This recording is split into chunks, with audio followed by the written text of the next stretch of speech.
Mereka siap menyediakan upah kepada Dzulqarnain.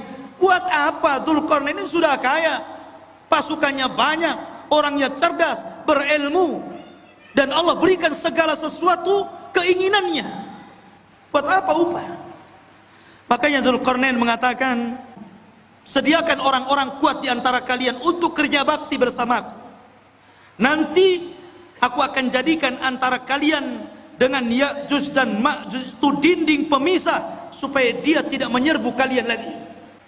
Sampai sekarang kan nggak ada yang tahu, walaupun berbagai macam ilmuwan meneliti dengan kecanggihan alat-alat di zaman sekarang, dengan teknologi transportasi yang memudahkan mereka untuk berpindah satu negeri ke negeri yang lainnya, sampai sekarang masih gaib, masih belum ditemukan, agak-agak kira-kira saja.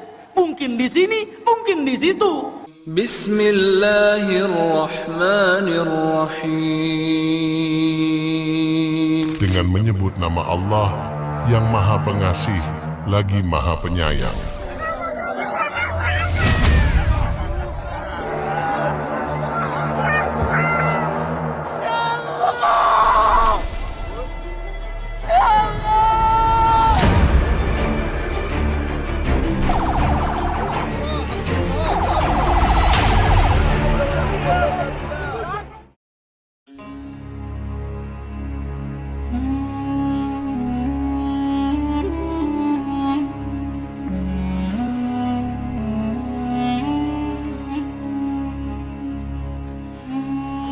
Bismillahirrahmanirrahim. Assalamualaikum warahmatullahi wabarakatuh.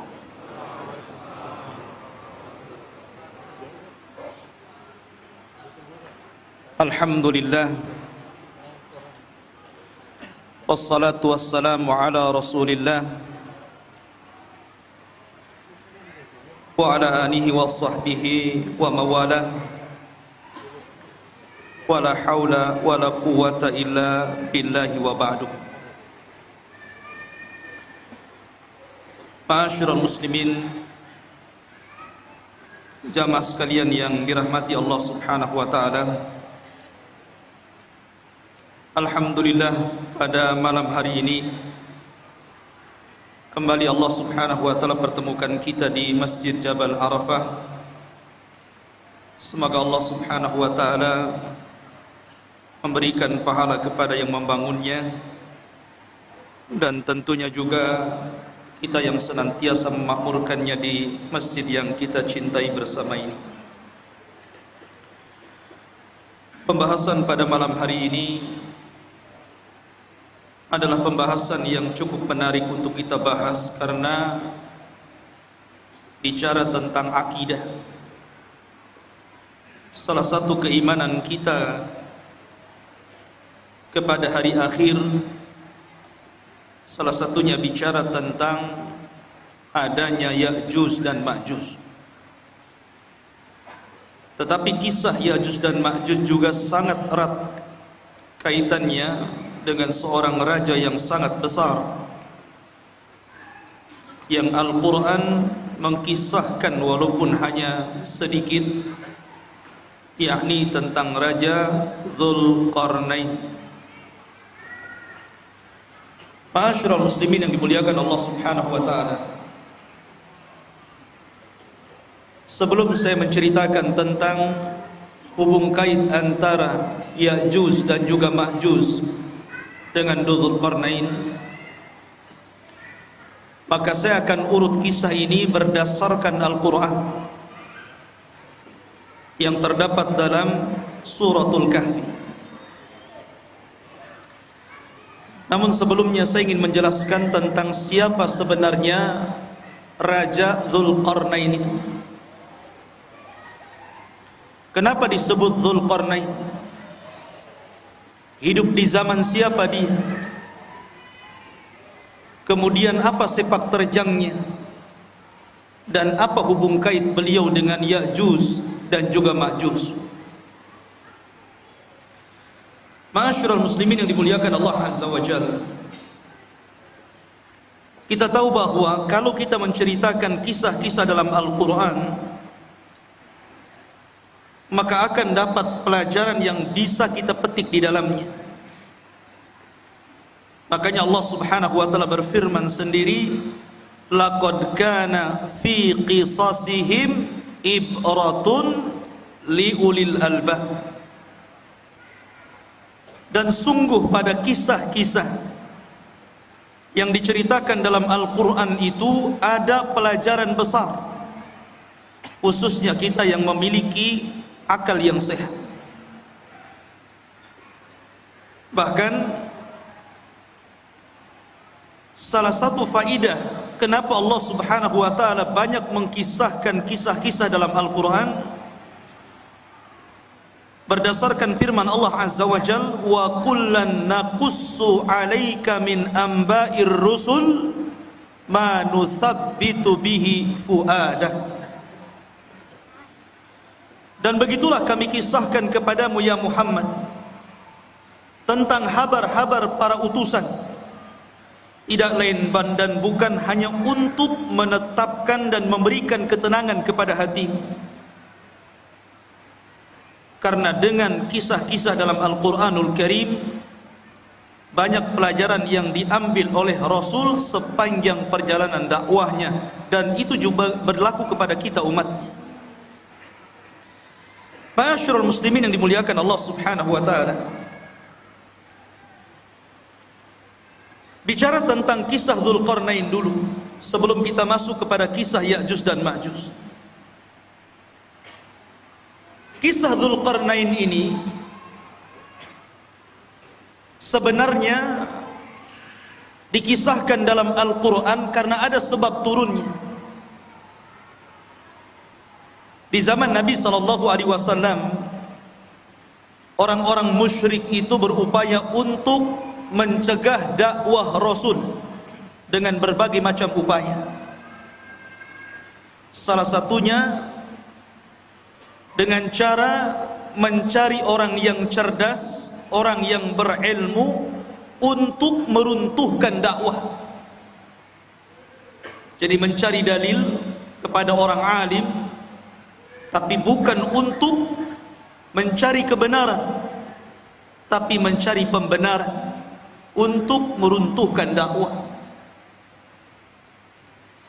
Jadi orang-orang musyrik itu orang-orang bodoh, karena tidak diturunkan kepada mereka kitab-kitab dari langit.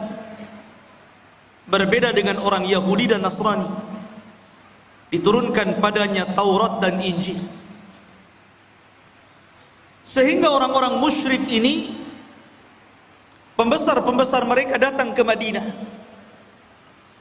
kemudian bertanya kepada orang Yahudi tentang sosok orang yang mengaku nabi di daerahnya, maksudnya Nabi SAW. Maka orang-orang Yahudi mengatakan kepada orang-orang musyrik, kalau memang orang yang mengaku nabi di daerahmu betul-betul seorang nabi, tanyakan kepadanya 3 perkara. Kalau dia sanggup menjawab, berarti dia seorang nabi. Tapi kalau dia tidak sanggup menjawab, dustakan kenabiannya. Apa 3 soalan yang akan ditanyakan, yang diajarkan orang-orang Yahudi kepada orang-orang musyrik untuk ditanyakan kepada Rasul? Yang pertama, akhbirna an fityatin dhahabu fi dhahril awal qad kanat lahum qisatun ajibah.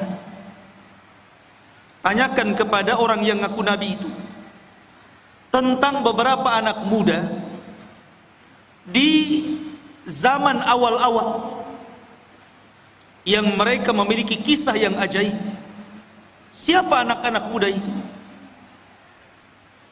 Kemudian yang kedua, akhbirna an rajulin tawafan balagha masyariqal ardi wa magharibaha. Tanyakan juga kepada orang yang ngaku nabi itu tentang seorang laki-laki yang berkeliling dunia sampai ke arah barat dan sampai ke arah ujung daripada timur. Kemudian yang ketiga, akhbirna anir ruh wa mahi. Tanyakan juga kepada dia tentang apa itu ruh. Akhirnya orang-orang musyrik sudah mendapatkan apa yang mereka kehendaki untuk ditanyakan kepada Nabi SAW, bukan untuk mencari kebenaran. Tidak. Mereka hanya hendak menghalang-halangi dakwah Rasul saja supaya didustakan manusia. Akhirnya para pembesar Quraisy sesampainya di Mekah, mereka datang kepada Nabi SAW. Mereka mengatakan, ya Muhammad, sesungguhnya kami memiliki 3 soalan. Kalau engkau sanggup menjawab, maka engkau adalah seorang Nabi, amanna bik, pasti kami akan beriman kepadamu. Tapi kalau engkau tidak sanggup menjawab, memang engkau ini Nabi palsu, pendusta. Akhirnya Nabi SAW mengatakan, silahkan tanyakan saja. Maka kemudian orang-orang musyrik ini bertanya tentang 3 soalan tadi. Saking senangnya Nabi SAW, kalau seandainya Rasul bisa menjawab 3 soalan itu, mereka akan beriman. Nabi SAW menjanjikan dengan kata-katanya, sa'ukhbirukum ghadan, besok saya kabarkan jawabannya. Dan Nabi SAW lupa mengatakan insya Allah. Saking senangnya Nabi SAW sampai tidak mengatakan insya Allah, hanya mengatakan baik, besok saya akan jawab pertanyaan.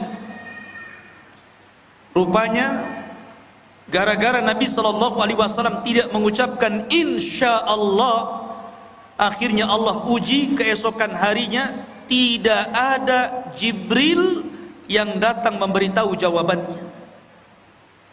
1 hari, 2 hari, 5 hari, 10 hari, sampai 15 hari. Sehingga mulai orang-orang musyrik menganggap bahwa Nabi ini seorang pendusta, khianat, janji malah diingkari. Dari situlah Nabi SAW sesak dadanya.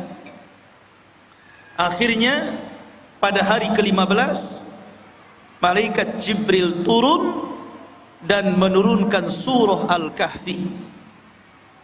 Dan ini sebagai jawabannya. Adapun anak-anak muda yang berada di zaman awal, yang mereka terjerembab dalam gua, mereka adalah Ashabul Kahfi, yang Allah firmankan, am hasibta anna ashabal kahfi warraqim kanu min ayatina ajaba. Apakah engkau mengira bahwa anak-anak muda yang terjerembab dalam Al-Kahfi, gua yang dalam itu, warraqim, raqim itu papan yang ada nama-nama Ashabul Kahfi, itu disebut Raqim, dan itu tertera di dinding depan gua Al-Kahfi itu. Dan mereka adalah tanda-tanda kebesaran kami yang luar biasa, yang ajaib. Adapun anak muda yang berkeliling dunia sampai mencapai ujung barat dan ujung timur, ujung selatan dan ujung utara, adalah Dzulqarnain, di mana Allah Subhanahu wa taala berfirman, yas'alunaka an dzil qarnaini qul sa'atlu 'alaikum minhu dzikra. Mereka bertanya-tanya kepadamu tentang siapa Dzulqarnain. Kata Allah, katakan ya Muhammad kepada mereka, saya akan cerita, saya akan bacakan kepada kalian sedikit dari cerita Dzulqarnain. Kata-kata minhu itu menunjukkan sedikit, karena memang Al-Quran tidak panjang lebar menceritakan Dzulqarnain, tidak sebagaimana cerita Ibrahim, cerita Nabi Musa dan yang lain. Hanya cuplikan kecil. Tapi itu sudah menjawab pertanyaan orang-orang Quraisy. Adapun ruh, Maka Allah katakan, yas'alunaka 'anir ruh qulir ruhu min amri rabbi. Mereka bertanya tentang ruh, katakan ruh itu urusan Rabbmu. Karena ruh itu sampai hari ini walaupun teknologi sudah canggih, nggak ada yang bisa mendeteksi ruh itu seperti apa. Sehingga ruh itu urusan Allah Subhanahu wa ta'ala. Dari sini ikhwatu fiddin dimuliakan Allah Azza wa Jalla. Sebab cerita Dzulqarnain itu dari sebab turunnya ayat ini dari pertanyaan orang-orang Quraisy. Dan subhanallah ikhwan, gaya dakwah orang-orang Quraisy itu ditiru oleh sebagian orang-orang yang tidak suka dengan dakwah. Terkadang ada orang jahil, dia ingin menghancurkan dakwah. Caranya apa? Bertanya kepada orang alim, tetapi yang tidak sepakat dengan orang alim yang hendak dijatuhkannya. Dia hanya minta fatwa saja. Setelah dapat fatwa bukan diamalkan, tapi untuk menjatuhkan lawan. Makanya banyak orang-orang alim yang alimnya itu bukan untuk memperbaiki manusia, terkadang untuk memecah belah manusia. Dan mereka adalah ulama ulama-ulama yang jelek. Ma'asyiral muslimin yang dimuliakan Allah Azza wa Jalla, cerita tentang Dzulqarnain ini menjadi khilaf para ulama. Apakah dia seorang raja? Apakah dia malaikat? Apakah dia seorang wali? Karena memang kisah Dzulqarnain ini kisah yang unik sekali. Bahkan Al-Imam Qatadah rahimahullahu ta'ala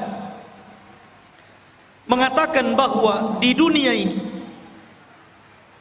tidak ada penguasa yang mampu menguasai sebagian besar dunia kecuali hanya 4 orang saja,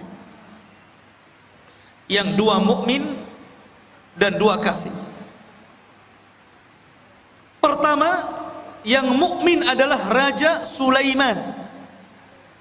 Sulaiman menguasai sebagian besar dunia. Kemudian yang kedua, Dzulqarnain. Adapun yang kafir, yang pertama adalah Namrud, dan yang kedua Bukhtun Nasr. Ada yang mengatakan Al-Iskandar Al-Maqduni, tapi yang masyhur adalah Bukhtun Nasr. Dan keduanya kafir, baik Namrud ataupun Bukhtun Nasr yang menghancurkan Palestina itu. Lah salah satunya adalah Dzulqarnain. Dia penguasa yang berhasil menguasai barat dan timur, selatan dan utara, sehingga kemudian menjadi khilaf apakah dia seorang nabi, apakah dia seorang wali, ataukah dia malaikat. Ada yang mengatakan dia adalah malaikat, tetapi pendapat ini tentu sangat jauh sekali. Ada yang mengatakan dia seorang nabi berdasarkan zahir Al-Quran, karena dia diperintah Allah untuk menyampaikan wahyu Allah. Siapa yang beriman maka akan diperbaiki, siapa yang kufur maka akan disiksa dan diazab. Dan nanti saya akan jelaskan tentang rihlah beliau. Tapi pendapat yang masyhur, dan ini pendapat yang banyak dikuatkan para ulama, seperti Asy-Syaikh Ibnu Utsaimin rahimahullahu ta'ala, mengatakan bahwa dia adalah rajulun saleh, orang yang sangat soleh sekali, dan dia seorang raja dan penguasa dunia. Itulah Dzulqarnain. Lalu hidup di masa siapa Dzulqarnain ini?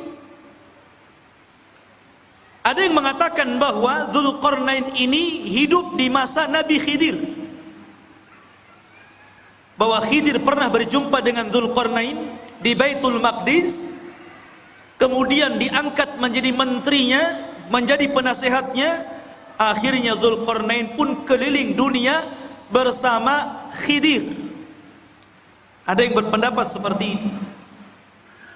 Tetapi pendapat ini dibantah oleh para ulama yang banyak.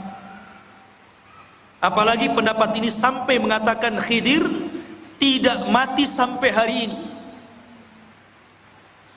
Kemudian yang kedua, dan ini yang dikuatkan para ulama, juga dikuatkan oleh Imam Ibnu Utsaimin rahimahullahu taala, bahwa Dzulqarnain itu hidup di masa Nabiullah Khalilur Rahman Ibrahim alaihi salatu wassalam. Jadi ia hidup di masa Nabiullah Ibrahim. Bahkan dia pernah tawaf bersama Ibrahim dan juga Ismail di Ka'bah. Bahkan dikatakan Ibrahimlah yang menjadikan Dzulqarnain ini masuk ke dalam agama tauhid. Yang dengan itu akhirnya Dzulqarnain berdakwah keliling dunia. Ini salah satu pendapat Al-Imam Ibnu Utsaimin rahimahullahu taala dalam fatwa Nur ala Darbi, di mana Ibnu Utsaimin mengatakan huwa malikun salihun kana ala ahdil Khalil Ibrahim. Dia adalah raja yang saleh, hidup di masa Nabiullah Ibrahim alaihi salatu wassalam. Wa yuqalu annahu tafa ma'ahu bil baiti fallahu a'lam. Bahkan dikatakan dia pernah tawaf bersama Ibrahim di Baitullah, Allahu a'lam. Itu perkataan dari Imam Ibnu Utsaimin rahimahullahu taala. Ma'asyiral muslimin yang dimuliakan Allah azza wajalla. Baik, kenapa dia disebut Dzulqarnain? Dzu itu artinya pemilik. Qarnain itu dua tanduk. Kenapa disebut pemilik dua tanduk?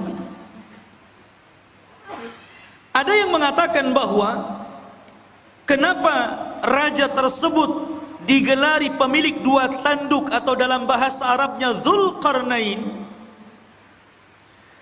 Pendapat yang pertama, karena dia memakai mahkota, dan dalam mahkotanya itu berbentuk dua tanduk. Jadi ada tanduk dalam mahkotanya dari kanan dan kiri, dari tembaga. Ada yang mengatakan disebut Dzulqarnain karena dia pernah dipukul sebelah kanannya, kemudian mati dan terluka. Kemudian Allah hidupkan kembali. Kemudian dipukul lagi oleh kaumnya, kemudian mati dan kemudian dihidupkan kembali. Ada yang berpendapat seperti itu, ya terima saja, namanya pendapat. Makanya disebut Dzulqarnain. Ada yang mengatakan karena bentuk kepalanya seperti dua tanduk, ada tanduknya di kepalanya. Dan tentu ini ba'id, sangat jauh. Dan pendapat yang terakhir inilah yang banyak dikuatkan para ulama. Disebut Dzulqarnain karena dia ketika berdakwah mengajak manusia ke dalam tauhid, maka dia berjalan ke arah barat sampai ujung terbenamnya, dan ke arah timur sampai tempat terbitnya. Dan tempat terbit serta tempat terbenamnya itu disebut qarnai syaitan, dua tanduk setan. Makanya Nabi SAW melarang jangan sholat ketika terbit matahari dan ketika terbenam matahari, karena ketika itu muncul dua tanduk syaitan. Maka ketika Dzulqarnain berdakwah sampai ujung barat, sampai terbenam matahari, bahkan sampai ujung timur, sampai terbitnya matahari, berarti dia melakukan kedua perjalanan, kedua tanduk syaitan, sehingga akhirnya dia digelari sebagai raja pemilik dua tanduk ataupun Dzulqarnain. Ini yang paling akrab mungkinnya, yang paling dekat berdasarkan nas Al-Quran. Bagaimana perjalanan beliau ke ujung barat dan timur itu. Ma'asyiral muslimin yang dimuliakan Allah Azza wa Jalla, perjalanan Dzulqarnain ini adalah perjalanan yang luar biasa. Seorang raja yang seluruh kekayaannya, seluruh hidupnya hanya untuk mengajak manusia kepada tauhid. Makanya kalau kita cerita para raja, saya kira di negeri kita saja cerita para raja banyak ya. Ada Raja Majapahit, ada raja ini, raja itu. Di negeri kita paling banyak cerita raja itu. Kata Syekhul Islam Ibnu Taimiyah rahimahullahu ta'ala, sesungguhnya apabila kita cerita tentang Raja Dzulqarnain, sesungguhnya tidak ada kisah yang lebih indah, yang lebih baik melebihi kisahnya Raja Dzulqarnain. Karena banyak ibrah dan pelajaran. Bahkan kisah Dzulqarnain ini sangat menginspirasi bagi dakwah Nabi SAW. Karena turunnya cerita Dzulqarnain ini di saat sulit-sulitnya Nabi dalam berdakwah.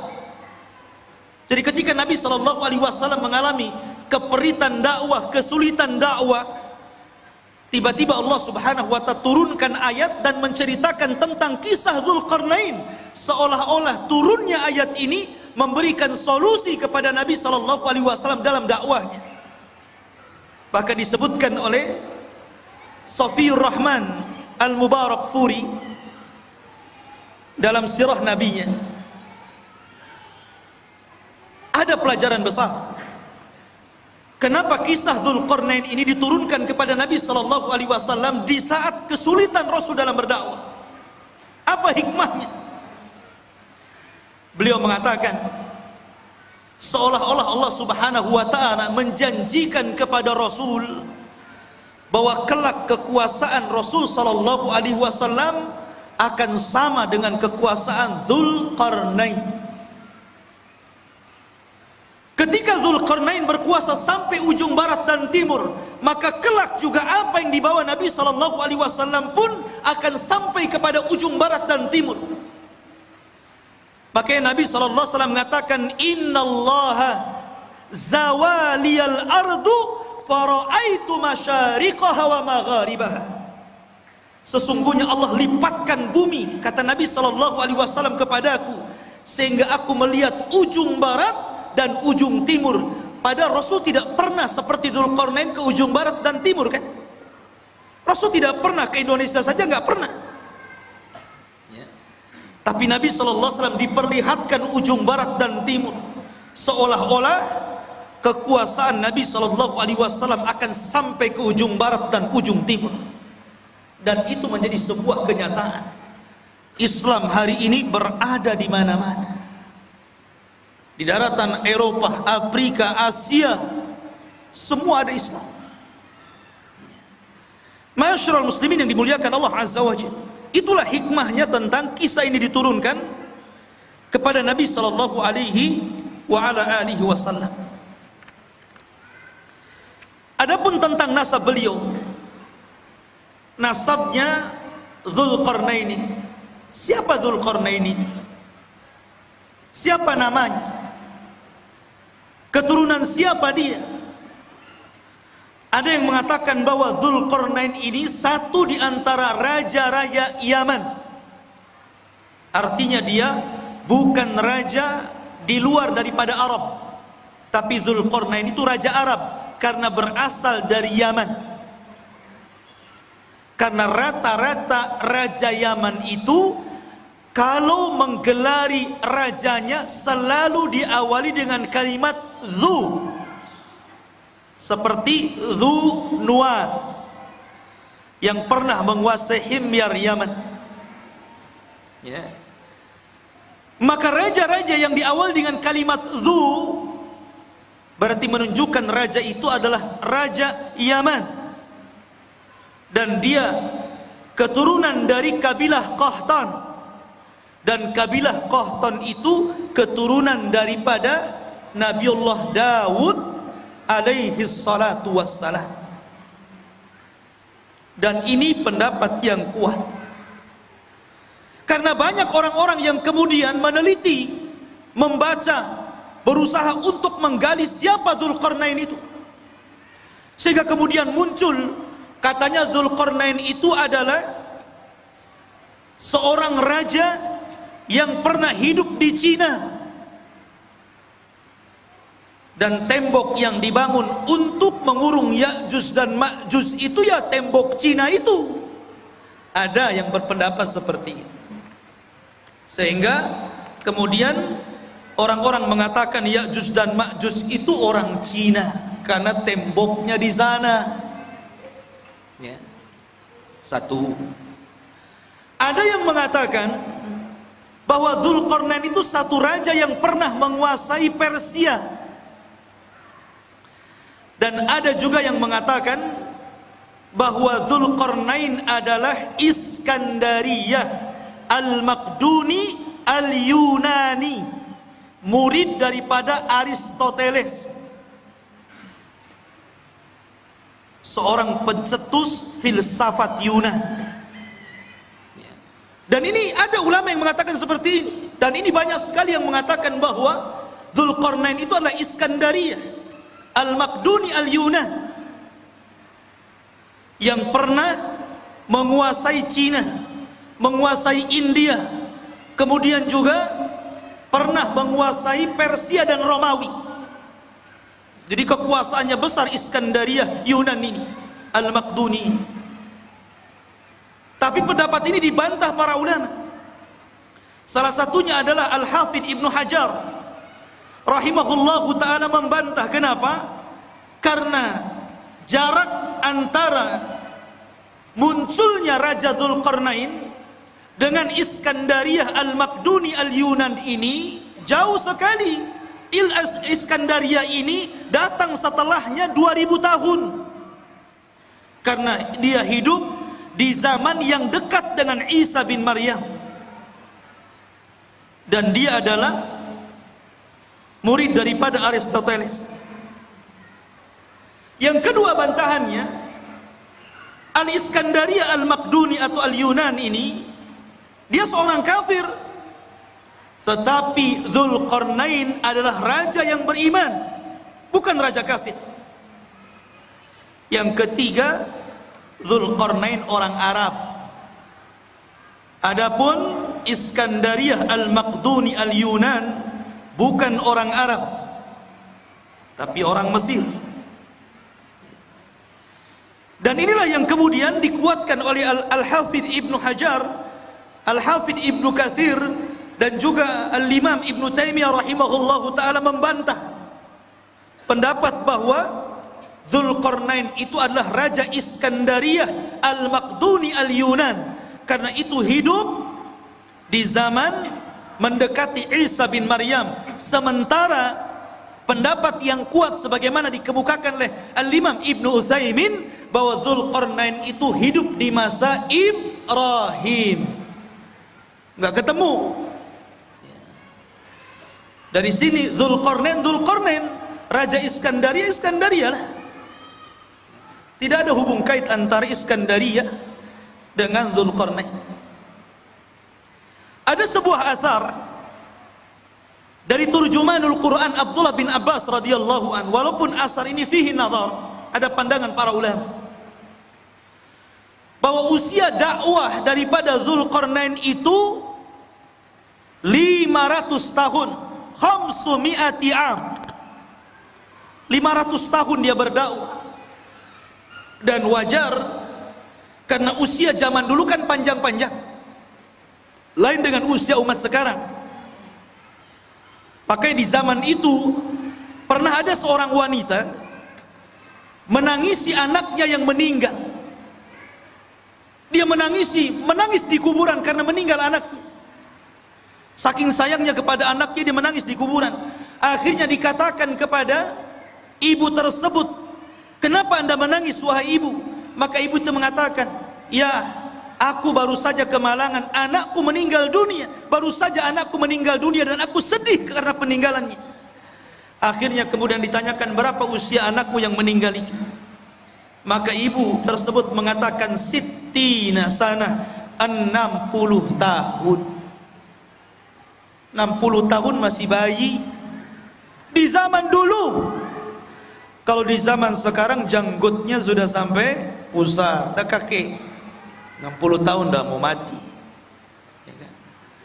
Akhirnya orang ini mengatakan, jangan sedih wahai ibu, karena kelak akan datang sebuah umat yang usianya itu baina sittuna was sab'in, baina sittina was sab'in, antara 60 sampai 70 tahun saja, dan itu usia kita umat Islam.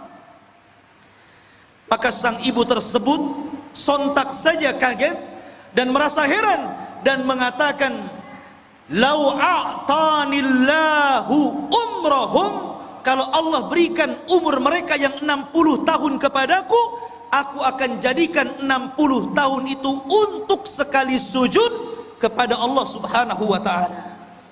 Lihat, ya usia dulu panjang-panjang, sehingga wajar kalau Dzulqarnain juga keliling dunia sampai 500 tahun, berarti usianya di atas itu kan. Ini satu cerita. Namanya asarnya fihi nazar, ya bisa benar bisa salah, karena ada penelitian tentang riwayat. Karena dalam Al-Quran sendiri tidak disebutkan secara detail ya. Karena boleh jadi karena tidak ada manfaat penyebutannya. Akhirnya Al-Quran hanya menyebutkan hal-hal yang penting yang bisa dijadikan ibrah dan pelajaran bagi pembacanya. Taib. Itu sedikit muqaddimah tentang siapa Dzulqarnain itu. Di dalam Al-Quranul Karim, tepatnya surah Al-Kahfi, ayat yang ke-83. Ayat yang ke-83 Allah katakan, yas'alunaka an dzil qarnaini. Mereka bertanya-tanya kepadamu ya Muhammad tentang siapa Dzulqarnain itu. Qul sa'atlu alaikum minhu dzikra. Katakan ya Muhammad, saya akan bacakan kepada kalian minhu, dari sedikit kisahnya saja. Dzikra, penyebutannya tidak banyak, hanya sedikit. Dan begitulah Allah Subhanahu wa ta'ala. Terkadang Allah Subhanahu wa ta'ala menyebutkan kisah-kisah para nabi. Ada yang panjang lebar, dari kecil, remaja, dewasa sampai tua dijelaskan. Seperti Ibrahim alaihi salatu wassalam, seperti Nabiullah Musa alaihi salatu wassalam, diceritakan dari kecil sampai tua. Ada yang diceritakan secara global saja. Salah satunya adalah kisah Dzulqarnain, hanya cuplikan saja.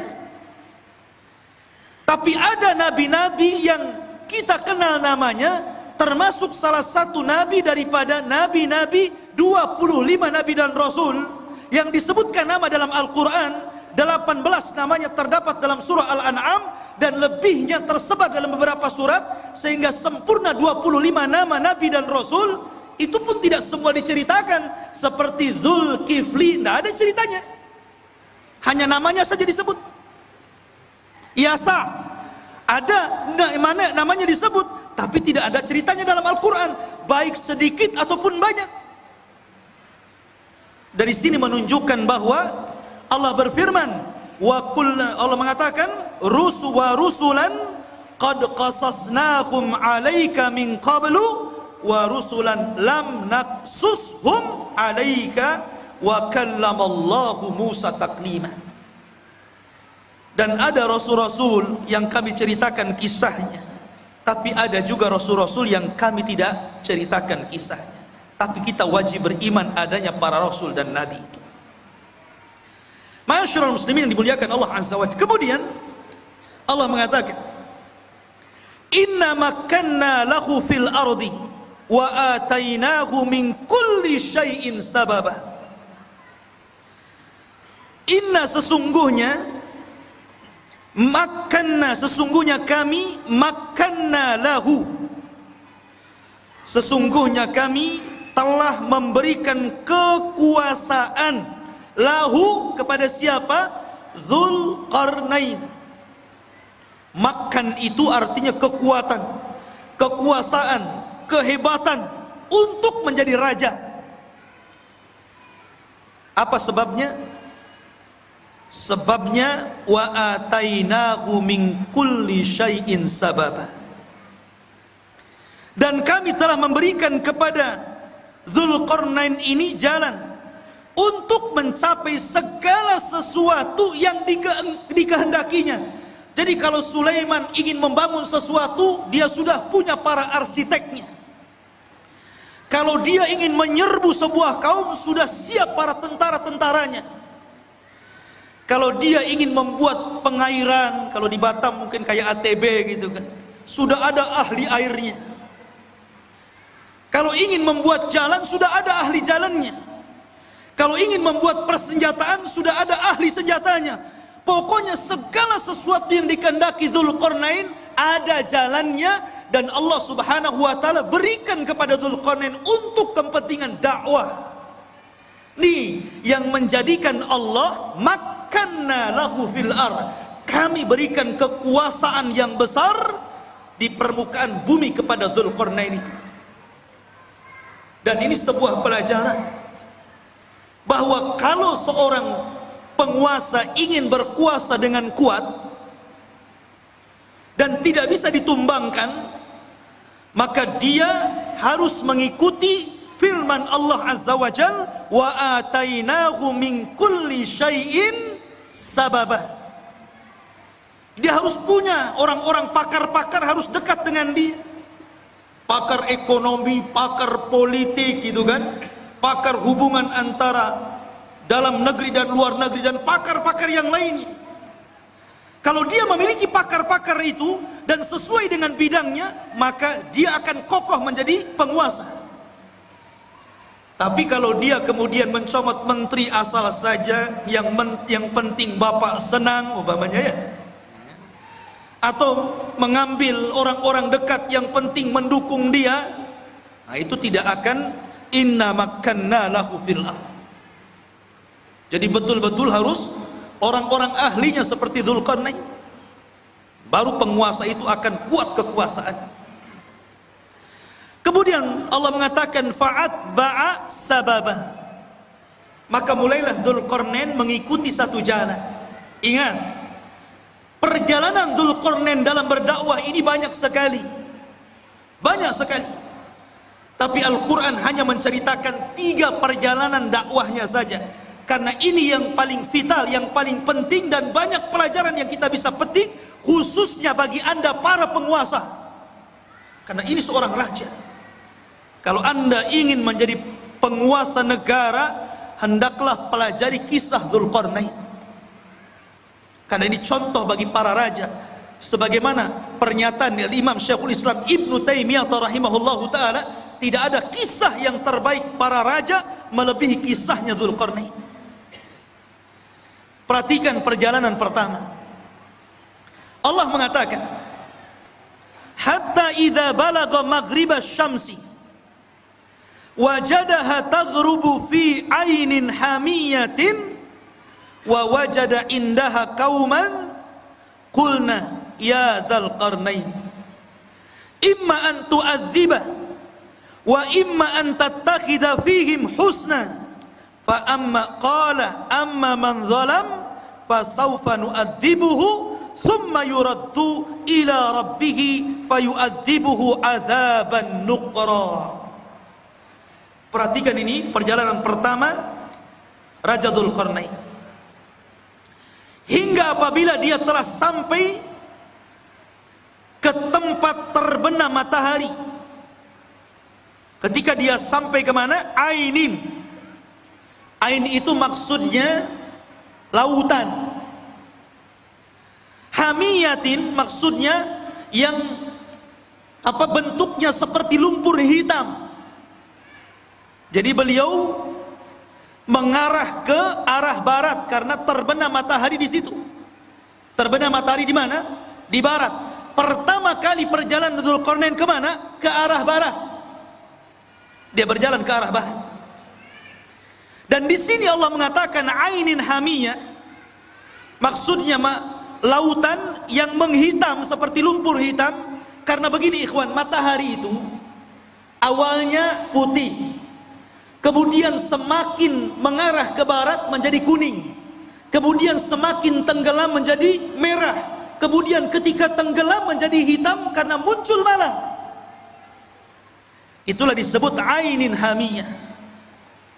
Dan disitulah ujung daripada barat, karena sudah tidak ada jalan lain, sudah ujungnya, selebihnya nggak ada tanah lagi, lautan semuanya.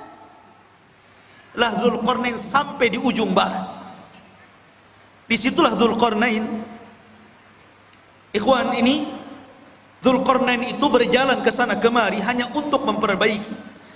Dan ini percontohan penguasa, percontohan presiden, percontohan seorang raja.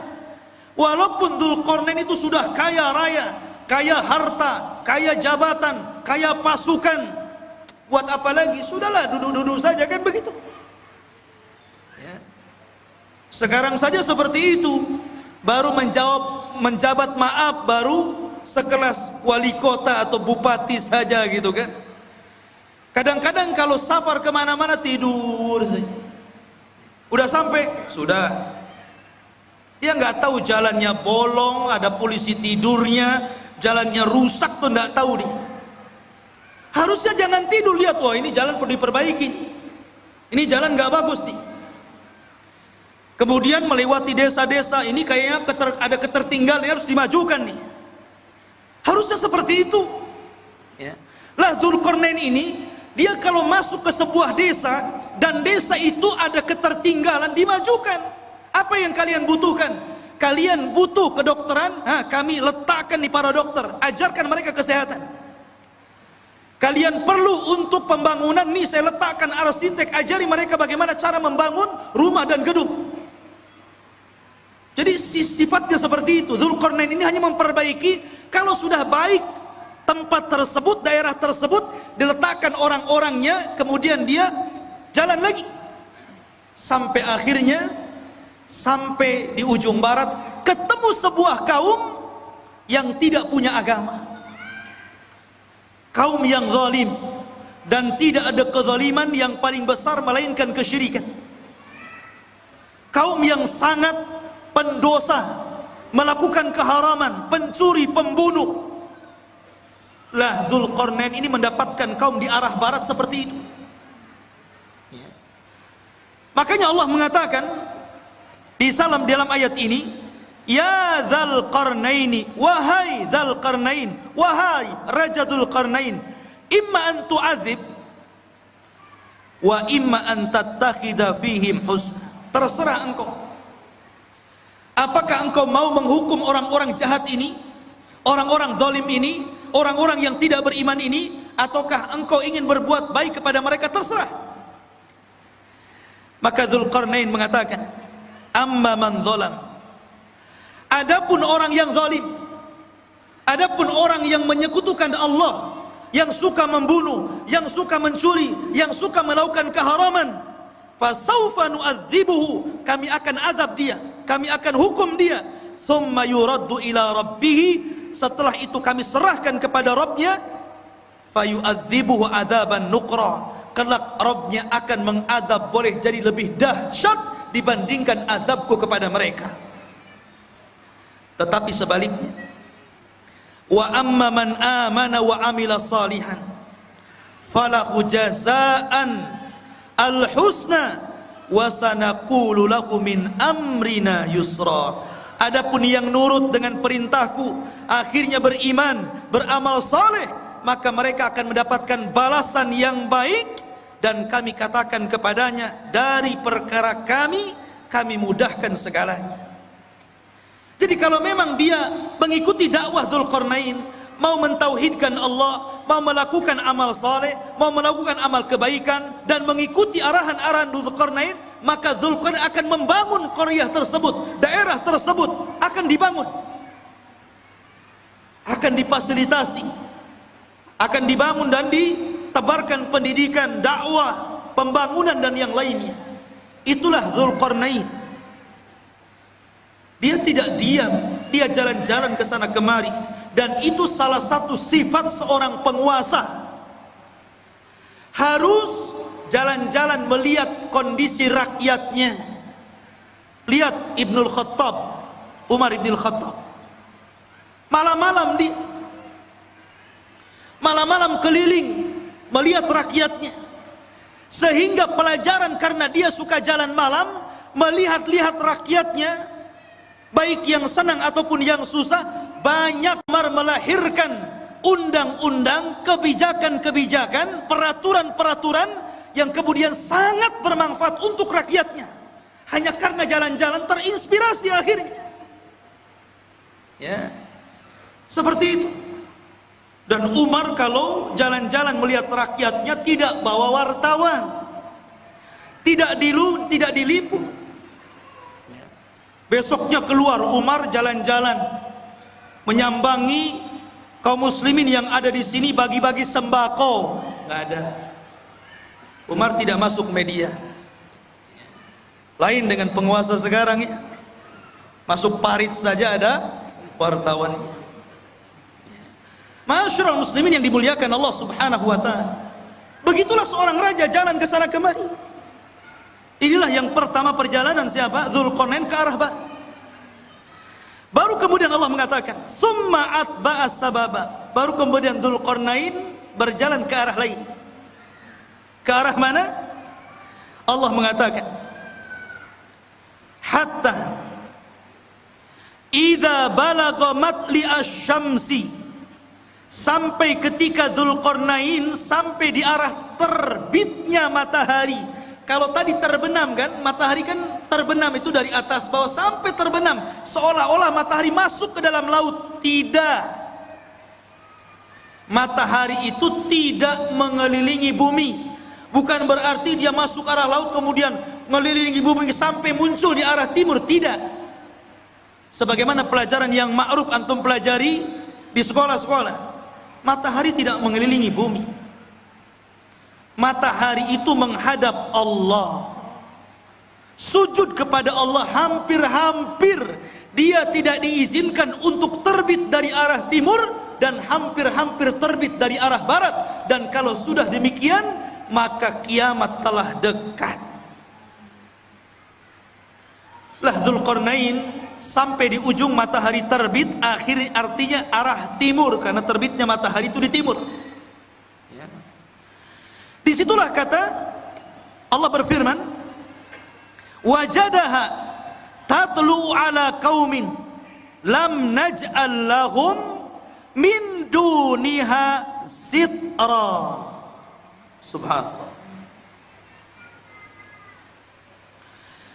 Maka kemudian ketika dia menempuh jalan,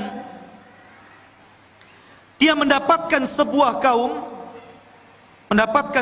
kaum, sekelompok umat yang kami tidak menjadikan bagi mereka sesuatu yang melindunginya dari cahaya matahari.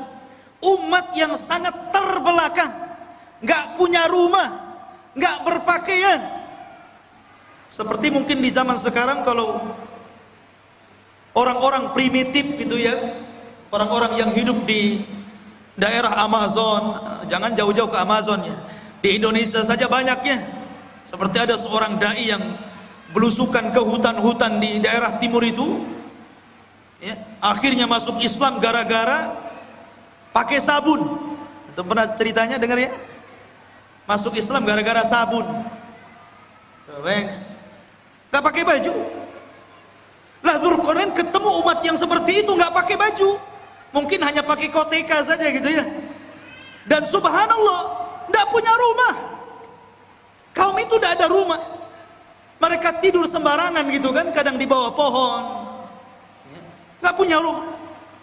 Bukan berarti tidak bisa membangun rumah. Belum sampai ilmu kepada mereka bahwa mereka itu perlu rumah dan bagaimana cara membangunnya, nggak tahu itu masalahnya.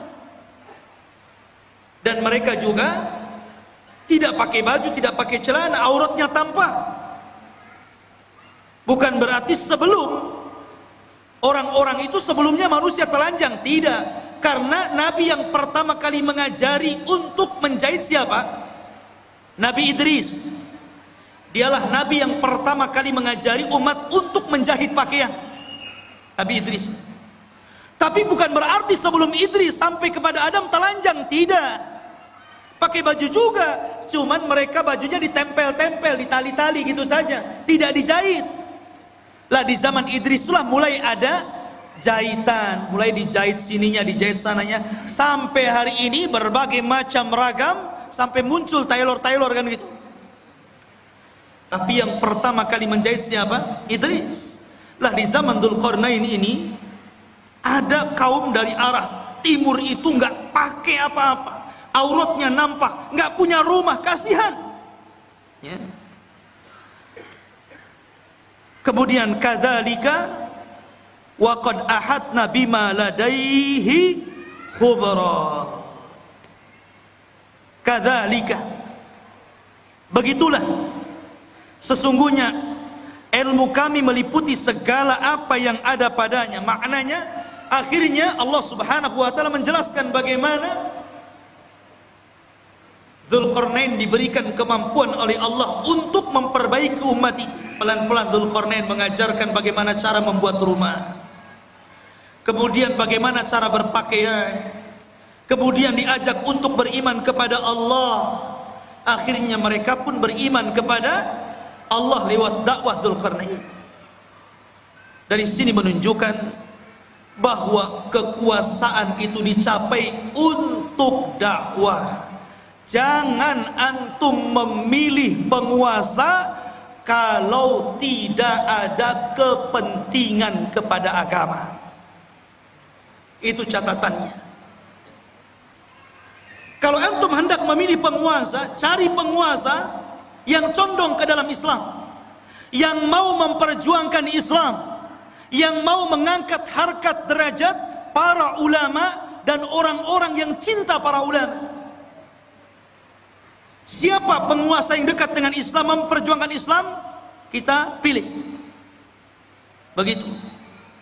Itu barometernya. Kita tidak mengatakan si A ataupun si B, satu ataupun dua, tidak. Pokoknya siapa di antara penguasa itu, oh yang satu ini kalau jadi Islam remek nih, Islam akan diganti nih. Kalau yang ini minimalnya Islam akan baik, Islam tidak akan diganggu, Islam akan jaya. Kita pilih yang cenderung dengan agama. Karena memang kekuasaan itu alat untuk berdakwah. Itulah Dzulqarnain, dijadikan alat kekuasaannya untuk berdakwah dalam rangka mentauhidkan Allah, mengajak manusia ke jalan Allah Subhanahu wa taala. Harusnya seperti itu. Kemudian yang ketiga, dan ini inti pembahasan kita, Allah Subhanahu wa taala berfirman, "Tsumma atba'a sababa." Kemudian Dzulqarnain memilih jalan yang selanjutnya, setelah ke barat, kemudian ke timur, sekarang ke utara atau ke selatan. Tapi Allah tidak mengatakan utara atau selatannya, antara dua arah itu. Cuman Allah mengatakan hatta idza balagha baina saddaini wajada min dunihima qauman la yakaduna yafqahuna qaula. Hingga apabila Dzulqarnain sampai di antara dua buah gunung yang sangat tinggi dan besar, dia mendapati di hadapannya sebuah kaum yang hampir-hampir kaum itu tidak paham apa yang diucapkannya, gak ngerti bahasanya itu, aneh bahasanya. Mungkin bahasa kita ini bahasa planet, ngomong apa nih, saya gak paham. Kita aja di Indonesia kadang-kadang dialognya orang Jawa dengan orang Medan itu beda kan?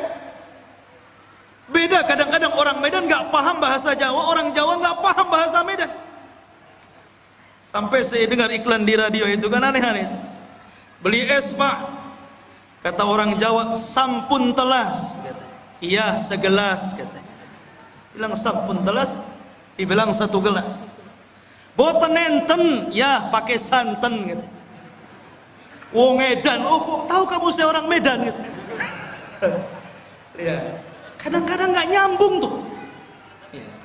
Itu dialog Jawa dengan Medan nggak nyambung tuh. Sampai dijelaskan oleh Imam Ibnu Katsir dalam Bidayah wan Nihayah.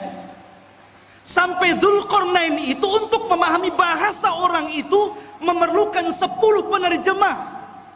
Dari satu bahasa ke bahasa berikutnya, dari bahasa berikutnya, sampai 10 bahasa, 10 penerjemah. Baru Dzulqarnain paham, oh iya maksudnya apa, baru tahu dia. Bahasanya susah dipahami. Ya. Rupanya Dzulqarnain paham keinginan. Apa keinginannya? Dikemukakan dalam Al-Quran. Qalu, mereka berkata, ya Dzulqarnain, inna Ya'juj wa Ma'juj mufsiduna fil ard fahal naj'alu laka kharjan ala an taj'al bainana wa bainahum sadda. Ini keinginannya, dan ini erat kaitannya dengan kisah Ya'juj dan Ma'juj. Dan inilah kisah Dzulqarnain yang ada hubungannya dengan kita kaum muslimin. Kisah yang terakhir ini, pertemuan Dzulqarnain dengan kaum yang terakhir ini adalah kisah yang sangat erat kaitannya dengan kita kaum muslimin. Karena kita ini umat yang ada di akhir zaman. Kenapa kita ini umat yang ada di akhir zaman?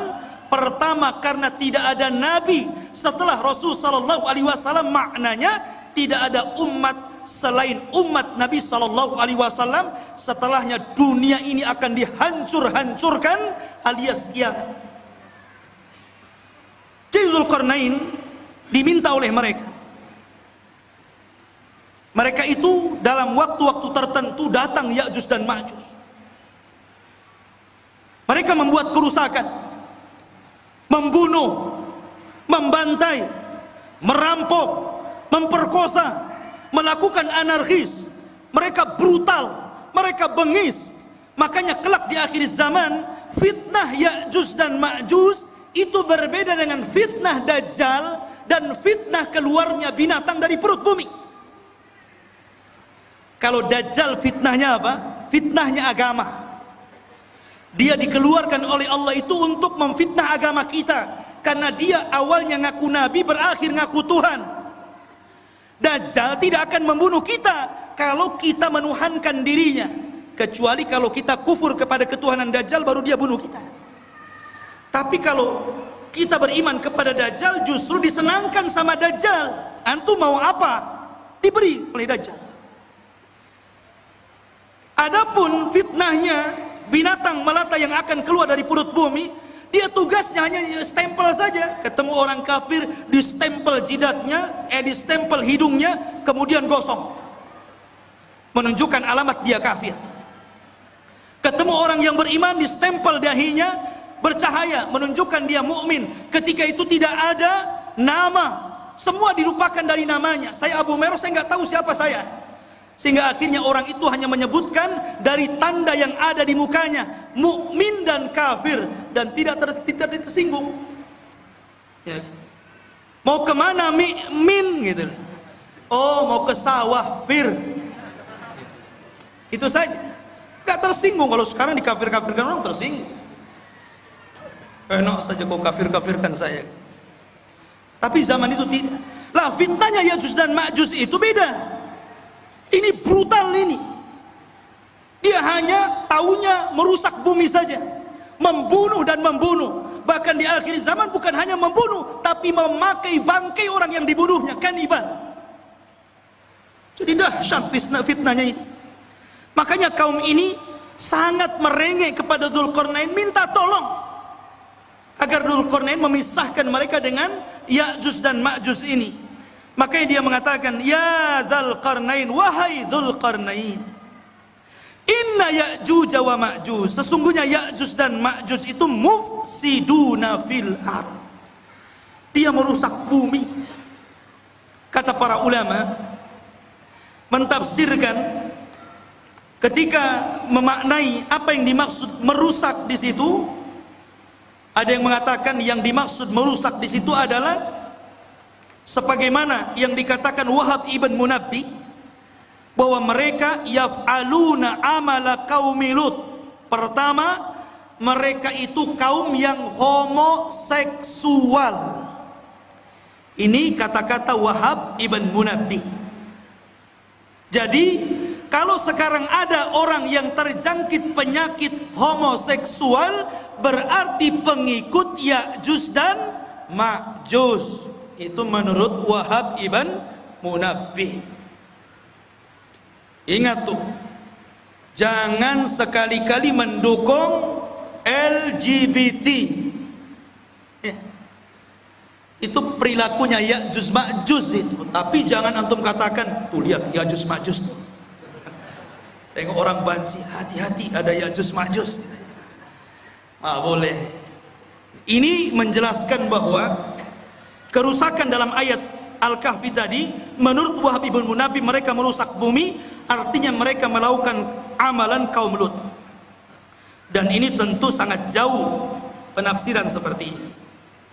Ada yang mengatakan seperti Atha Al-Khurasani mengatakan, annahum kanu yaqtulun, mereka suka membunuh. Dan juga dikatakan Muqatil ibn Sulaiman, annahum kanu ya'kulunan nas, mereka membunuh dan memakan orang yang dibunuhnya, kanibal. Menurut Muqatil ibn Sulaiman. Dan boleh juga digabungkan tiga-tiganya. Mereka suka melakukan amalan kaum Lut, dan mereka suka membunuh, membantai, dan mereka juga kanibal, memakan orang yang dibunuhnya, alias kanibal. Itulah kerusakannya Ya'juj dan Ma'juj. Ada orang makan orang? Di zaman sekarang kan ada juga ya. Di YouTube itu daerah mana itu? Pasar jual beli daging orang. Ngeri juga ya. Khawatuf ini muliakan Allah Azza wa Jalla. Maka mereka mengatakan, fahal naj'alu laka kharjan, bagaimana kalau kami sediakan upah untukmu wahai Dzulqarnain, ala an taj'al bainana wa bainahum saddan, agar kau jauhkan kami dengan mereka, buatkan benteng, karena mereka datang dari sana, buatkan benteng supaya mereka tidak menyerang kami lagi. Subhanallah. Mereka siap menyediakan upah kepada Dzulqarnain.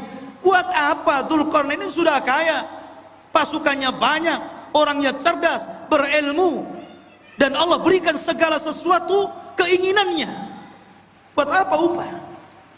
Makanya Dzulqarnain mengatakan, dengan mengatakan kepada mereka, qala ma makkani fihi rabbi khairun, tidak usah, nggak perlu kalian memberikan upah. Apa yang telah Allah berikan dari kekuasaan dan kekuatan ini sudah cukup untukku. Ini kebaikan, anugerah, nikmat yang luar biasa.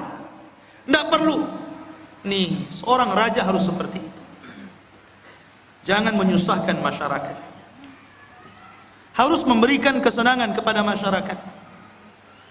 Ma'asyiral muslimin yang dimuliakan Allah Azza wa Jalla.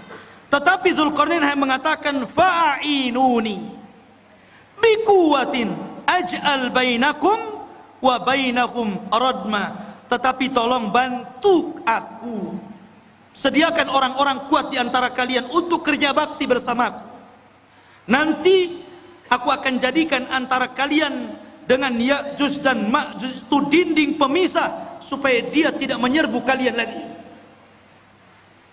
Inilah jiwa besar seorang pemimpin, ya, membangun sebuah bangunan yang luar biasa, yang belum pernah dibangun orang-orang sebelum dan setelahnya. Bahkan bangunan itu sendiri tidak tahu siapa yang tahu. Nggak ada yang tahu. Sampai sekarang kan nggak ada yang tahu. Walaupun berbagai macam ilmuwan meneliti, dengan kecanggihan alat-alat di zaman sekarang, dengan teknologi transportasi yang memudahkan mereka untuk berpindah satu negeri ke negeri yang lainnya, sampai sekarang masih gaib Masih belum ditemukan, agak-agak kira-kira saja. Mungkin di sini, mungkin di situ. Sampai-sampai Imam Ibnu Katsir meriwayatkan sebuah kisah Raja Abbasiyah, di mana Raja Abbasiyah itu mereka mengirimkan pasukan untuk mencari di mana bentengnya yang dibangun Dzulqarnain ketika mengurung Ya'juj dan Ma'juj. Mengirim delegasi, dan dikatakan oleh Raja Al-Wathiq ketika itu sebagai penguasanya, sebelum kau ketemu benteng itu jangan pulang. Akhirnya berangkat tuh pasukan itu dari satu negara ke negara berikutnya, dari satu daerah ke daerah berikutnya, menyeberangi lautan, menyeberangi gunung, dan begitu seterusnya, sampai akhirnya selama 2 tahun baru ditemukan benteng tersebut. Tapi Ibnu Katsir sendiri tidak menyebutkan sanad riwayatnya, sehingga tidak bisa dijadikan pegangan kisah ini. Allahu a'lam ada di mana. Yang jelas sudah ada, ya. Walaupun sebagian para ulama seperti Lajnah Daimah dan juga Syekh bin Baz rahimahullahu taala, ketika ditanya tentang di mana sebenarnya benteng yang dibangun Dzulqarnain itu, yang mengurung padanya Ya'juj dan Ma'juj dan akan keluar di akhir zaman, maka Syekh bin Baz hanya mengatakan min kibalil masyriq, dari arah timur, maksudnya kota Madinah. Kalau antum berada di Madinah, ke arah timurnya. Kemudian diisyaratkan ke daratan Cina, ke daratan Cina, ya. Ada yang mengatakan bahwa benteng itu terletak di daerah daratan Armenia. Ada yang mengatakan Azerbaijan di daerah Georgia, ya. Itu sebagian ulama mengatakan seperti itu. Tetapi sekali lagi tidak bisa ditegaskan seperti itu. Cuman dari arah timur. Apakah Cina? Tidak. Ya'juj Ma'juj bukan Cina. Walaupun ada sebagian orang yang melihat ciri-ciri daripada hadis Rasul, kok ciri-ciri itu melekat kepada orang-orang Asia. Orangnya pendek, mukanya bulat, matanya sipit. Jangan-jangan saya pula. Bukan. Ya'juj dan Ma'juj itu belum keluar. Kalau Cina sudah keluar dari dulu, di mana-mana. Dia belum keluar. Dan dia di balik tembok, dan kelak akan dikeluarkan Allah di akhir zaman, bukan sekarang, di akhir zaman. Karena Ya'juj dan Ma'juj itu Allah keluarkan setelah Allah hancurkan bentengnya, itu ketika setelah Isa bin Maryam turun, itu pun pasca terbunuhnya Dajjal. Dajjal dibunuh dulu, baru setelah itu selang beberapa waktu Isa dan kaum muslimin diuji lagi oleh Allah, tiba-tiba runtuh daripada apa yang sudah dibangun Dzulqarnain, sadnya ini, bendungannya ini, bentengnya ini. Akhirnya dari situ min kulli hadabin yansilun, maka mereka keluar dari benteng itu seperti bah yang turun dari bukit, saking banyaknya gitu, keluar semuanya. Karena dalam riwayat Abdullah bin Umar radhiyallahu an, di antara mereka Ya'juj dan Ma'juj itu dikisahkan bahwa tidak mungkin mati seorang Ya'juj dan Ma'juj itu kecuali kalau seandainya mereka telah mendapatkan 1000 keturunan baru mati, ya.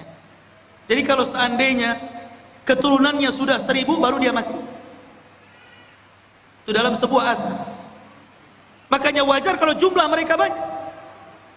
Ketika Adam alaihi salatu wassalam dipanggil oleh Allah dan mengatakan, ya Adam, akhrij bi'than nar. Wahai Adam, keluarkan utusan-utusan neraka. Adam kaget, ya Rabb, wa ma bi'than nar? Apa utusan neraka itu? Maka Allah mengatakan, setiap 1000 penduduk neraka keluarkan 1 orang dan masukkan ke dalam surga. Artinya 999 masuk neraka dan 1 masuk surga. Ketika itu Allah mengatakan kepada Adam, 1 dari kalian dan 999 dari Ya'juj dan Ma'juj. Jadi jumlah mereka banyak. Jadi kalau antum mau perang dengan Ya'juj dan Ma'juj itu, 1 dari antum dikeroyok dengan 999 Ya'juj dan Ma'juj. Kira-kira menang atau keok tuh? Antum 10 orang saja mati antum. Apalagi 999 lawan 1 kan itu. Lain kalau antum lawannya pakai rudal. Kalau tangan kosong nggak mungkin antum. Tapi di zaman itu nggak ada rudal, nggak ada nuklir. Semua kembali kepada peralatan manual, pedang, panah, tombak, kuda, unta, sehingga susah melawan mereka. Dan itulah apa yang disabdakan Rasul, akan muncul sebuah kaum yang tidak bisa engkau perangi. Makanya wahai Isa, selamatkan kamu dan selamatkan sebagian dari yang selamat dari kaum muslimin, bersembunyilah di bukit Tur. Akhirnya Isa pun menyembunyikan diri dan kaum muslimin di bukit Tur. Lah Dzulqarnain ini akhirnya membuat benteng yang sangat kokoh sekali. Kemudian sifat bentengnya dijelaskan. Atuni zubural hadid hatta idza sawa baina as-sadafaini qala anfuhu hatta idza ja'alahu naran qala atuni ufrig alaihi qitra. Maka Dzulqarnain berkata, berikanlah kepadaku potongan-potongan besi, sehingga apabila besi itu telah sama rata dengan kedua puncak gunung, seolah-olah main las, kayak orang las itu kan. Besi itu dibuat, ditancap-tancapkan, kemudian dilas satu dengan yang lainnya, sehingga menjadi sebuah benteng. Kemudian ketika tinggi besi itu sama dengan gunungnya, berkatalah Dzulqarnain, tiupkanlah api. Hingga apabila besi itu sudah menjadi merah seperti api, dia pun berkata, berikanlah kepadaku tembaga yang mendidih, agar kutuangkan ke atas besi panas tersebut. Kokoh sekali. Inilah dinding yang tidak bisa dijebol. Sampai Ya'juj dan Ma'juj sendiri gak bisa jebol dinding itu. Di zaman Nabi SAW, Rasul pernah mendengar sebuah gelegar suara yang menggelegar. Kata Sofia, kata Nabi kepada Sofia, wahai Sofia, tahukah kamu suara apa itu? Kata Sofia mengatakan tidak tahu, Allah dan Rasulnya yang tahu. Kata Nabi, itulah suara bentengnya Ya'juj dan Ma'juj. Dan dia berhasil melubangi. Kemudian Rasul menyebutkan seperti ini, dia sudah bisa melihat kita dari lubang seperti ini. Jadi Ya'juj dan Ma'juj itu sudah bisa melubangi seperti ini, kata Rasul, ngeker dari dalam. Ini Abu Fulan, ini Abu Fulan, ya.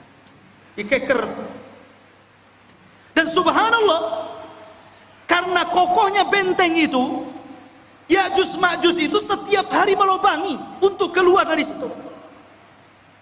Jadi kalau di pagi hari dia datang dengan kumpulan-kumpulan arsitek khusus yang lubangi gua itu dari kalangan Ya'juj dan Ma'juj, mereka ngebor tuh dengan alat yang mereka punya.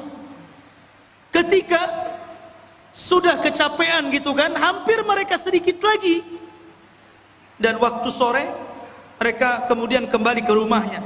Besoknya bolongan itu balik lagi ke asalnya. Dan seperti itu hampir mereka putus asa karena tidak bisa melubangi dan tidak bisa keluar dari gerbang. Sampai akhirnya di akhir zaman, ketika pemimpin Ya'juj dan Ma'juj itu hendak memimpin untuk melubangi dan keluar dari benteng itu, kata pemimpinnya, besok kita akan kerja lagi, insya Allah. Pemimpinnya diilhamkan untuk mengucapkan insya Allah. Subhanallah. ketika pemimpinnya diilhamkan untuk mengucapkan insya Allah, jebol benteng itu. Akhirnya mereka keluar, sehingga ketika mereka turun dari bukit itu dan mengarah ke Palestina, kemudian yang pertama mendarat di sebuah danau Tiberias atau danau Buhaira, diminum itu kelompok yang pertama paling depan. Yang tengah dan yang belakang ketika sampai di danau itu sudah nggak kebagian air, dan mereka mengatakan, kan tadi masih banyak, kenapa sudah habis, katanya. Saking banyaknya. Padahal danau itu bisa menghidupi jutaan jiwa yang ada di sana. Tapi sekali teguk gelombang yang pertama, habis ludas saking banyaknya Ya'juj dan Ma'juj. Lihat bagaimana kuasa Allah Azza wa Jalla. Maka Allah mengatakan, "Famastata'u an yadhharuhu wa mastata'u lahu naqba. Qala hadha rahmatun min rabbi, fa idza jaa wa'du rabbi ja'alahu dakkan wa kana wa'du rabbi haqqan." Maka di sini Allah Subhanahu wa taala mengatakan, Zulkarnain berkata dalam ayat ini, "Famastata'u lahu an yadhharuhu." Ya'juj dan Ma'juj itu tidak mungkin sanggup untuk menghancurkan benteng itu. Tidak sanggup. Karena yang menghancurkan atas izin Allah, kan? Jadi tidak ada yang sanggup kecuali Allah Azza wa Jalla, dan itu pun atas kehendak Allah Subhanahu wa taala. Makanya Zulkarnain mengatakan, hadza rahmatun min rabbi, ini semua karena rahmat Allah Subhanahu. Dengan kecerdasan Zulkarnain, kebesaran Zulkarnain, banyaknya pasukan yang dimiliki Zulkarnain, ilmu yang dikuasai Zulkarnain, tetap dia mengatakan ini rahmat dari Allah. Ya, tawadu, rendah diri, masih mengakui rahmat ini datang dari Allah. Jangan seperti Qarun yang mengatakan innama utitu min ilmin indi, kekayaan ini datang dari ilmu yang saya miliki, katanya. Jangan seperti Qarun. Dzulqarnain tetap mengatakan ini rahmat dari Allah Subhanahu wa taala. Ma'asyiral muslimin yang dimuliakan Allah Azza wa Jalla. Itulah kilasan daripada cerita Dzulqarnain. Sedikit kita cerita tentang Ya'juj dan Ma'juj. Ya'juj dan Ma'juj adalah keturunan daripada salah satu putra Nuh alaihi salatu wassalam, namanya Yafis ibn Nuh. Nuh memiliki 4 putra, Ham, Syam, Yafis, Kan'an. Tapi Kan'an kafir dan tidak masuk ke perahu, akhirnya mati diterjang ombak dan tufan. Sehingga yang selamat adalah Ham, Syam, dan Yafis. Dari keturunan Syam inilah lahir para nabi dan rasul. Dari keturunan Ham ini lahirlah orang-orang yang berkulit hitam. Dan dari keturunan Yafis inilah lahir bangsa Asia, salah satunya kabilah Ya'juj dan Ma'juj. Salah satu dari keturunan kabilah Yafis adalah Ya'juj dan Ma'juj, dan semuanya masuk neraka. Tidak ada yang masuk surga.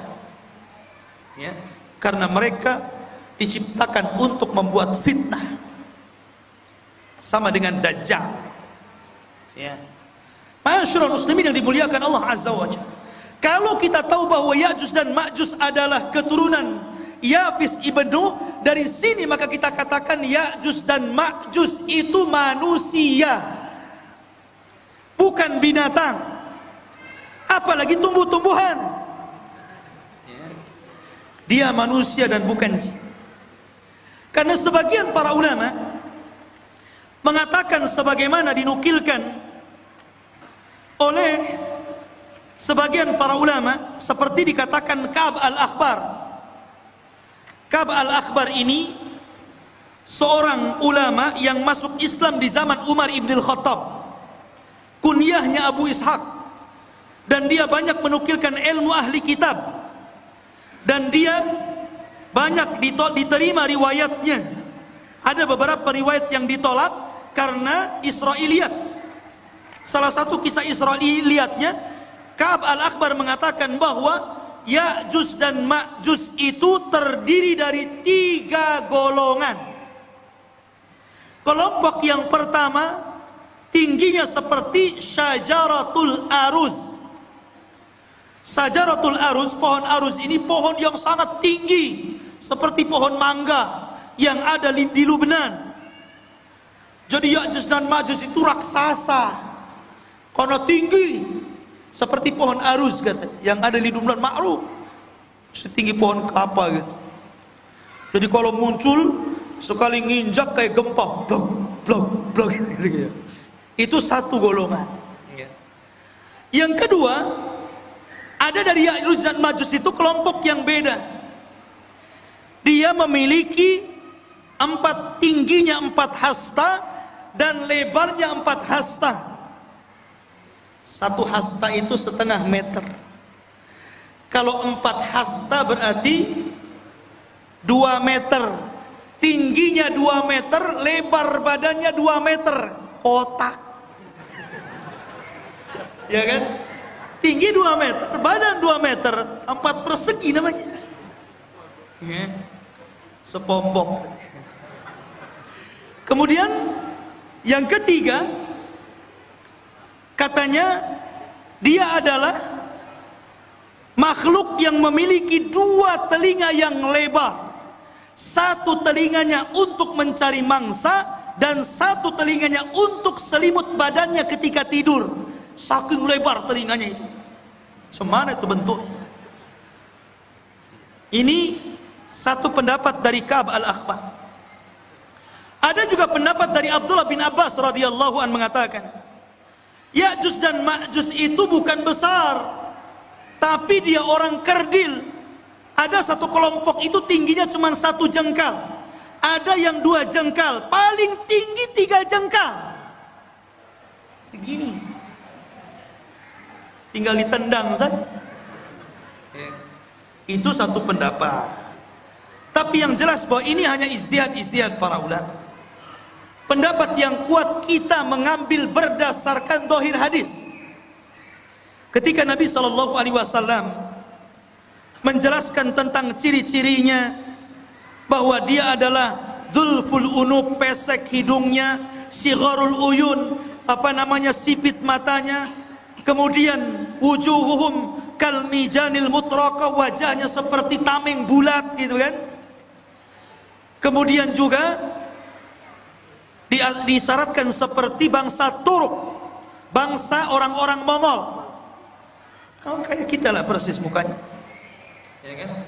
Jadi dia manusia, ya, bukan seperti yang diceritakan Ka'ab al-Akhbar atau riwayat daripada Ibnu Abbas radhiyallahu anhu. Tapi dia manusia yang akan keluar, tapi manusia kanibal, manusia beringas, manusia sadis, barbar. Oh, jadi dia taunya membunuh saja. Makanya ketika benteng itu dihancurkan, maka mereka menyerbu setiap kampung. Ya ummul arda, mengelilingi bumi sampai mungkin ke Batam juga tuh. Ya tuh. Ya. Itu semua orang-orang di luar jenisnya itu dibunuh, dibantai. Sehingga ketika itulah Allah memerintahkan kepada orang-orang yang beriman dan Nabi Isa alaihi salatu wassalam agar bersembunyi saja, jangan dilawan karena tidak akan menang. Sehingga ketika Ya'juj Ma'juj merasa mereka sudah membantai seluruh umat manusia yang ada di bumi, dan mereka merasa sudah yakin membantai semuanya, mereka pun sombong dan mereka mengatakan, qad qatalna man fil ard sanaqtuluhu man fis sama. Kami sudah membunuh orang yang ada di bumi, sekarang giliran kau yang ada di langit, sekarang ku bunuh kalian, katanya. Akhirnya mereka mengarahkan tombak dan panahnya ke langit. Kemudian dilesatkan tombak dan panahnya itu, subhanallah, merupakan sebuah tanda-tanda kebesaran Allah. Sekarang ikhwan, kalau antum lempar panah ke langit, sampai mana kekuatan antum melempar itu? Walaupun rudal sekalipun sampai mana coba? Ada batasnya kan? Tapi oleh Allah sengaja disedot panah itu. Jadi panahnya itu terus disedot sengaja sampai ke dalam awan, sampai dah nggak kelihatan lagi. Dari situ Allah kembalikan panah dan tombak, dan sengaja ujung-ujungnya seolah-olah dilumuri darah, seolah-olah orang yang di langit sudah mati. Akhirnya ketika panah dan tombak itu kembali ke bumi, yakin mereka sudah membunuh orang yang di langit dan orang yang di bumi. Lengkaplah kesombongan mereka. Dari situlah, karena kesombongan mereka lah akhirnya Allah Subhanahu wa taala menghancurkan mereka. Dengan cara apa? Berperang? Tidak ada sanggup yang memerangi. Tapi Allah kalau menghancurkan sebuah kaum, bagi Allah itu mudah. Ketika Allah menghancurkan orang-orang yang hendak menghancurkan Ka'bah dari Abrahatul Asram dan pasukan gajahnya, cukup mengirim burung laut. Ketika Allah Subhanahu wa taala memberikan azab kepada orang-orang yang kufur, yang disebutkan dalam surah Al-Kahfi, pemilik 2 kebun, yang kebun itu kayak sorga. Kalau masuk ke kebun itu bawa keranjang, tidak perlu dipetik, keluar, masuk kebun, keluar sudah penuh keranjangnya. Kayak sorga, kufur mereka. Akhirnya Allah mengadab kaum tersebut dengan cara apa? Mengutus tikus sebesar kucing. Ada tikus sebesar kucing? Ada. Tikus Jakarta. Bukan, antum jangan kotor otaknya. Tikus-tikus got itu kan gede itu ya. Antum tahu tikus got itu? Itu kalau ketemu kucing, kucingnya yang lari. Ya. Jadi dikeluarkan tuh tikus-tikus menggerogoti apa? Sad Ma'rib, bendungan Sungai Ma'rib digerogoti. Akhirnya hancur bendungan itu. Kemudian airnya meluluhlantakkan sebuah negeri yang sangat subur, negeri Sabah itu. Dan tidak ditanami kecuali sedikit, akhirnya semuanya menjadi rata. Dan tidak ada yang tersisa tumbuhan kecuali hanya pohon bidara, sidrin, dan beberapa pohon yang tidak ada manfaat. Begitu juga ketika Allah menghancurkan Ya'juj dan Ma'juj. Apa yang Allah kirim? Allah tidak kirim buaya, baik buaya laut atau buaya darat. Allah tidak kirim harimau, Allah tidak kirim gajah, tapi Allah kirim ulat, nagab, dud. Itu yang dikirim. Ketika Ya'juj dan Ma'juj tertidur di malam hari, rupanya Allah kirim ulat kemudian masuk ke dalam tengkuknya. Ketika ulat itu masuk ke dalam tengkuknya dan menjadi virus dalam badannya, tiba-tiba satu Ya'juj dan Ma'juj mati dan meninggal dunia, seperti antum mematikan gardu listrik, satu mati semuanya. Ya kan? Jadi satu Ya'juj Ma'juj mati semua. Subhanallah. Ya. Tetapi yang kerepotan Nabi Isa, cemana membuang bangkainya setiap satu jengkal ada di permukaan bumi itu. Akhirnya kemudian Isa berdoa agar Allah membersihkan bangkai-bangkainya. Dikirimlah burung seperti burung-burung unta, sebesar burung-burung unta itu, sebesar unta, dikirim. Kemudian diambil jasadnya dan dilempar entah berantah di mana, di laut mana. Dan ketika itu banyak binatang-binatang yang memakan makanan daging bersyukur kepada Allah Azza wa Jalla. Mereka menjadi kenyang dan gemuk karena banyak bangkai Ya'juj dan Ma'juj di mana-mana. Akhirnya setelah dibuang oleh burung-burung tersebut, Allah menurunkan hujan karena barakah doanya Nabi Isa. Dengan hujan itu akhirnya mengguyur langit, bumi yang kotor dengan bangkai, sisa-sisa bangkai darah dan nanahnya, dan dibuang ke lautan. Akhirnya bumi menjadi subur kembali, dan Isa pun hidup beberapa tahun setelahnya, dan itulah kehidupan yang paling indah sepanjang kehidupan manusia. Ini diantara cerita The King Zulkarnain Fas Ya'juj dan Ma'juj.